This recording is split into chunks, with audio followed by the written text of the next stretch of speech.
Hey guys, welcome to Porch English. I'm curled up here in my little blanket and we are going to learn about revising. So, how perfect that we have already typed our personal narratives on Google Docs. How amazingly providential the Lord is so good to us and allowing us to continue working on our personal narratives even though we're learning at home. So, we are going to be moving right along into the next step of the writing process, which is revising. So, we've pre-written, right? We've brainstormed. Now we've drafted our first draft, and now we're going to be in the revising and editing stages. So in the revising stages, we're going to be looking at the paragraphs and the structuring and the sentences within our paragraphs to make sure that we really get the main idea of our personal narrative across. That significant or important event in our lives that we are telling people about. Remember, Miss Chauncey's personal narrative is about the cross country meet that she won. And so I want to make sure that I really want every single sentence and every single word within my sentences to make sure that they are in line and following giving readers a better understanding of what it was like for me to win my first cross country meet. And so, just a general housekeeping thing, I'll put this in the comments in the description.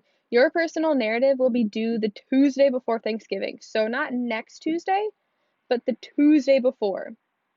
The Tuesday after, excuse me, the Tuesday after.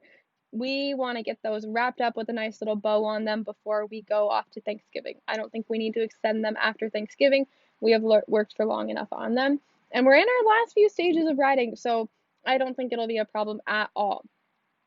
So, if we're thinking about revising and editing, I said that we want to make sure that all of our words, all of our paragraphs, our sentences fit our main theme of talking about this significant and important event. So you're going to be doing some practice revising sentences. And there are three big things that we want to look at when we're revising sentences. We want to look for run-on sentences, redundant words, and rambling sentences. Redundant words, run-on sentences, and rambling sentences. Um, we are still working on developing our writing skills and making sure that we have clear and concise messages and clear and concise sentences.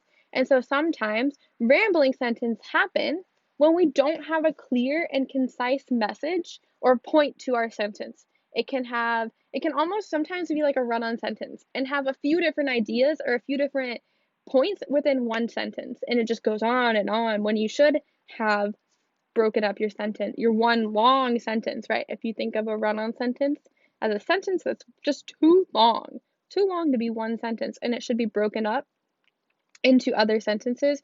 Rambling sentences are kind of the same way. They can be broken up into a few shorter sentences instead of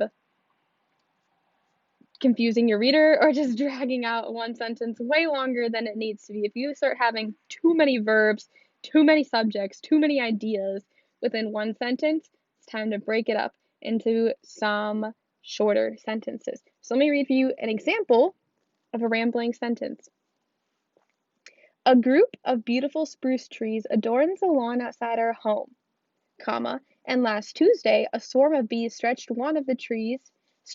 selected one of those trees and built a hive in it, comma, but my mom had my mom had to have the troublemakers removed, period. Now it's important I read those commas, and you're probably like, why did she read those commas? Because you can see commas in a sentence show a pause.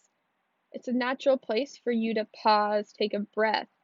It also probably means it's a natural place for you to have a break. So if you find yourself putting 4 or 5 commas in your sentence, in one sentence, means you could probably have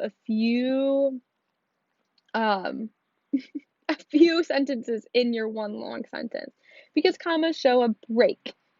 It's a natural place for you to take a break. So if we revised that was one sentence that I read. If we were to revise it, this is something that it would look like. A group of beautiful spruce trees adorns the lawn outside our home. Period. Last Thursday, a swarm of bees selected one of those trees for a new hive, but my mom had to have the troublemakers removed. You see, 7th and 8th graders, that one sentence was broken up into 2 sentences, each having a clear point.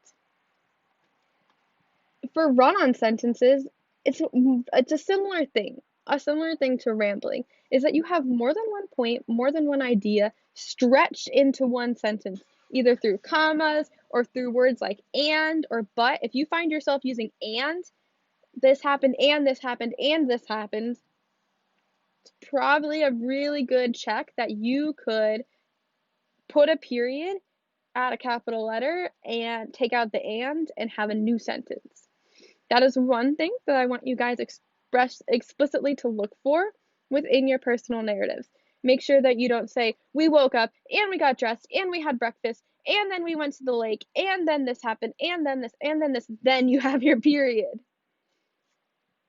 We don't need lists like that in the 7th and 8th grade. You guys can add your adjectives, right? We've been learning about adjectives, adding descriptive words, having some good vivid detail, and be breaking up those sentences a little more.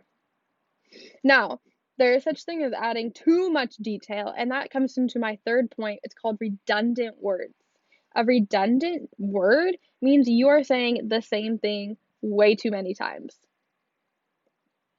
Saying the same thing way too many times. What is an example of this? What would it look like?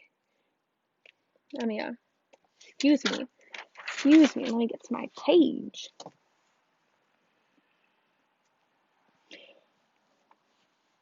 The book's unique plot, which was unlike any other I had ever read, made me want to keep reading the book without stopping. That's a great sentence, but it has a redundant phrase in it. When you say the book's unique plot, which was unlike any other I had ever read, you're repeating yourself. You could say the book's plot, which was unlike any other I had ever read, and then continue on with your sentence. But when you call the book unique, you're saying that it's unlike anything you've ever read. It's unique. It's not like anything else.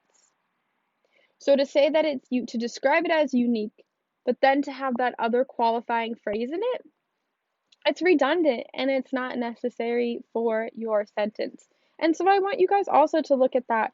Do you have phrases or words within your sentence in which you say the same thing twice?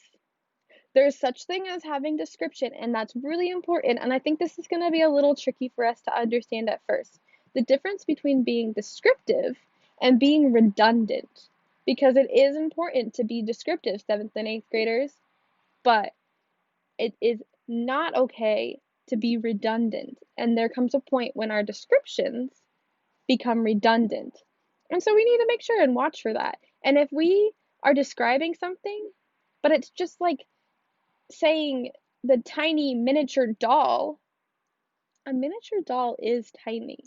So to say a tiny miniature doll would be redundant, right? You don't need to say tiny. Everybody already knows that a miniature doll is tiny. It's miniature. So we as well need to be looking for that within our personal narrative. So I need to see work on your personal narrative. I need to see some sort of way that you are editing your personal narrative. I can tell if I can see the changes. I can see that edits have been made on my side of things. So between now and next Tuesday, I need to see some sort of edits and corrections to your personal narrative. Okay? Redundant sentences, or redundant words, excuse me, I had a hiccup. Redundant words, rambling sentences or run-on sentences are the things we're focusing on, and I want to see some sort of edits to those, making sure that we are making a clear point, having a clear, focused idea that we are writing about. Additionally, 7th and 8th graders, when working on our personal narratives, remember that intro, body, and conclusion. And I know for some of you, we didn't have a full-fledged introduction or a fully thought-out conclusion. And so I need to see work on that as well. Remember, it needs to be 4 paragraphs. 8th graders, you need to have a 5-paragraph personal narrative. is it going to be your requirement as 8th graders? 7th graders, your minimum requirement is 4 paragraphs, which means an introduction paragraph, 1 conclusion paragraph, and at least 2 main body paragraphs. Remember, our paragraphs are at least 5 well thought out sentences. All right. So if we don't have our intro fully 5 sentences fleshed out, let's work on that. If we don't have a full 5-sentence paragraph for our conclusion, let's work on that. And I need to see some edits and some revisions to our rough drafts by next Tuesday, the 17th.